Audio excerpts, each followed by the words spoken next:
Սիրելի հայրենակիցներ, Արցախի կորուստից հետո էլ մեր հավաքական ամոթի տարեգրության մեջ նոր էջեր են ավելանում։ Պատերազմական հանցագործ Բաքուն շարունակում է դատել Արցախի ռազմաքաղաքական ղեկավարությանը, մարդկանց, ովքեր Արցախի եւ Հայաստանի հավաքական անվտանգության համար սեփական կյանքն են զոհաբերել։ ՀՀ արտգործնախարարը հայտարարում է, թե բոլոր միջազգային հարթակներ օգտագործվում են գերիների եւ այլ պահված անձանց վերադարձի ուղղությամբ։ Իրականում ունենք 0 արդյունք։ Իսկ ԵԱՀԿ եւ Եվրանեստ խորհրդարանական վեհաժողովներում ԿՊԱ-ական պատգամավորները մերժում են միանալ Բաքու միջազգային մոնիտորինգային խումբ ուղարկելու, հայ գերիներին եւ այլ պահվող անձանց անհապաղ ազատում պահանջող իմ եւ մյուս ընդդիմադիր պատգամավորների բանաձևերին։ Քաղաքական մեծամասնության օրակարգը այլ է, այդպես էլ հայտարարում են։ ՀՀ արտգործնախարարի խոսույթն էլ այնքան ականջահաճո է թուրք լրագրողին, որ վերջինիս թվում է, թե թուրք պաշտոնյայի է լսում։ Բաքուն շարունակում է մեր հայրենակիցների հաշվեհարդարը, Հայաստանի նկատմամբ տարածքային պահանջները, կորզելով նոր զիջումներ եւ պայթեցնելով խաղաղության կեղծ դիսկուրսը։ Իսկ ՀՀ վարչախումբը Փաշինյանի գլխավորությամբ փորձում է այլ օրակարգերով շեղել խաղաղության օրակարգի սնանկությունը։ Աներկբա է, խաղաղության հասնում են ոչ թե թշնամու օրակարգը սպասարկելով, այլ նախ եւ առաջ ներքին խաղաղությամբ։ Բայց դուք քաղաքական մեծամասնություն գնալով այրում եք բոլոր կամուրջները եւ հատում կարմիր գծերը։ Այո, մեր հասարակությունը պիտի փոխվի, պիտի շնչի, պիտի հավատա վաղվա օրվան, բայց այդ փոխողը դուք չեք։ Ձեզ անկարելի է հավատալ, որովհետև ձեր հետագիծը դրժած եւ սուտ խոստումների շարան է։ Դուք չեք կարող չտեսնել Հայաստանի շուրջ սեղմվող փակողակը եւ փորձում եք ձեր պարտությունը, խեղճությունն ու կորուստները որպես անխուսափելիություն փաթաթել ժողովրդի վզին։ Կարող եք ինչպես 37-ին անաստվածների միություն ստեղծել, ձեր հետևորդների մտահորիզոնից հեռացնել Արարատը, օրացույցից ջնջել ապրիլ 24-ը, սեփական եկեղեցի հիմնել, ուրանալ Արցախը, մեր ինքնությունն աղճատող գեղագիտություն պարտադրել, ձեր հեղափոխությունը փառաբանող հիմնադրամին $500,000 հատկացնել, այլախոհների բերանը փակել, ինչպես եւ անում եք, բայց սրանից Հայաստանը ոչ ուժեղանում է, ոչ էլ դառնում անվտանգ։ Ամենօրյա մղձավանջ եւ քաոս, սա է իրական Հայաստանի պատկերը։ Մերժումի գաղափարով ոչ կենսունակ երկիր է կառուցվում, ոչ էլ հանրային համերաշխություն։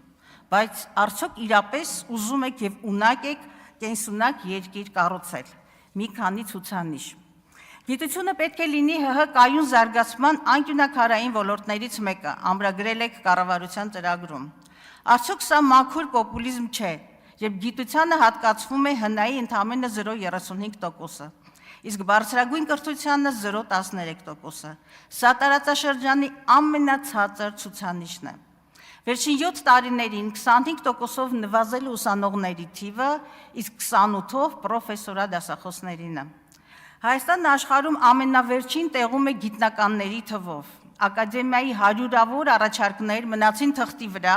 եւ ահռելի ավանդ ունեցող գիտությունների ազգային ակադեմիան լուծարվեց, դառնալով փորձագիտական հիմնադրամ։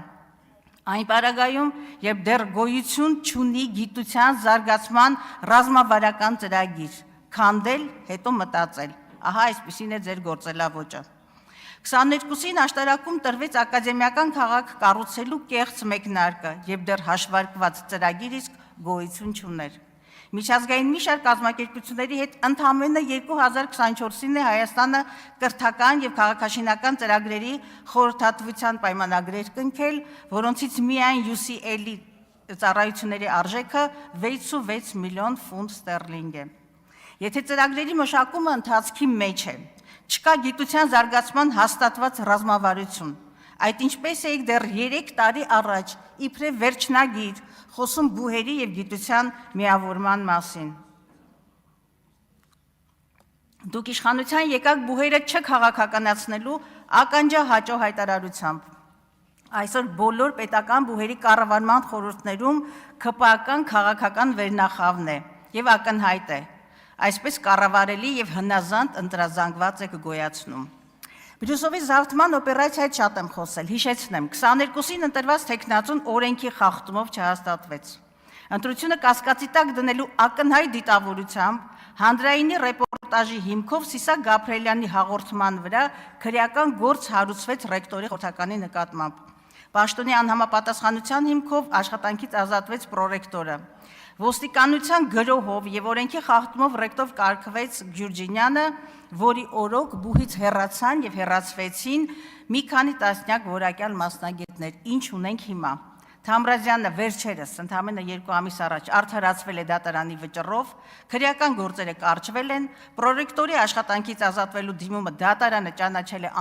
անվավեր, իսկ վերջիններից հանրային միջոցներից 10 միլիոնի հատուցում է տրվել։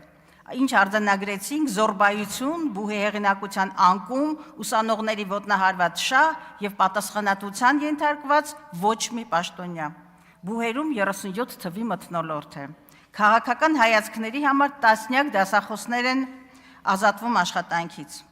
Օրերս ֆինանսական խոշոր սկանդալի կենտրոնում հայտնվեցին մանկավարժականի ռեկտորն ու պրոռեկտորը։ Նրանք մեղադրվում են կազմակերպված հանցագործության, խարդախության եւ կաշառք ստանալու համար։ Բուհի 50 միլիոնի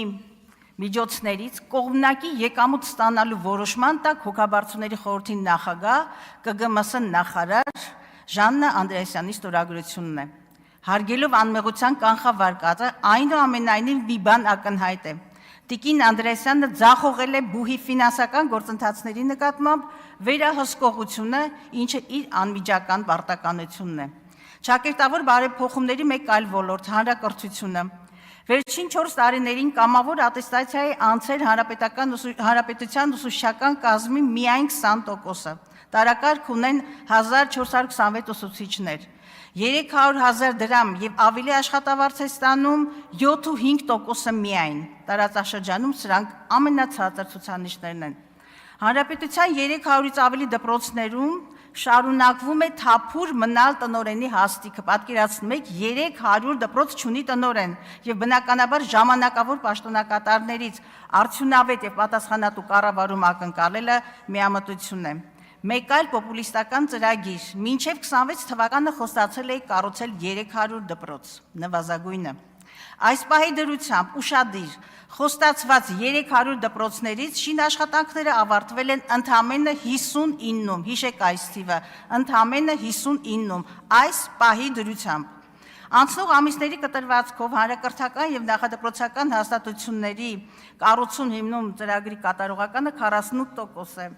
Գույքով եւ տեխնիկայով ապահովումը 33,6%, մարզադահլիճների կառուցումը 12%, հանրային գրադարանների բազայի զարգացում 14%, թանգարանների եւ պատկերասրահների հիմնանորոգում 26%, հուշարձանների վերականգնում 38%։ Վերջին 4 տարիներին ԿԳՄՍ ոլորտի կապիտալ ծախսերի միջին կատարողականը չի գերազանցում 40%-ը։ Բայց կատարողականի կողքին լրջագույն խնդիր է նաեւ կատարման որակը, ոչ պատշաճ վերահսկողությունը եւ հանցավոր ոչ պրոֆեսիոնալիզմը։ 750 միլիոն գնահատված վերանորոգման պայմաններում ցեղասպանության հուշահամալիրի վերանորոգման խայտառակ ընթացքը կասեցվեց հանրային եւ մասնագիտական ճնշման արդյունքում, իսկ 740 միլիոն գնահատված Թումանյանի թանգարանի աշխատանքները այսօր սառեցված են եւ շենքը վերածվել է անկտուր փլատակի։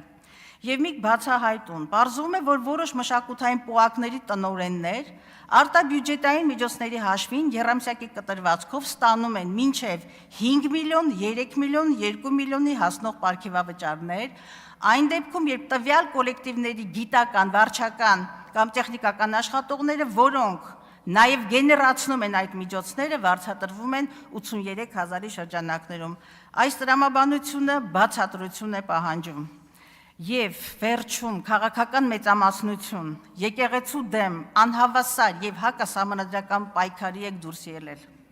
քանդելով պետականության հիմքերը նաեւ։ Ես ձեզ հիշեցնում եմ, պառակտումի մեղքը չի մաքրվում անգամ նահատակության արյամբ։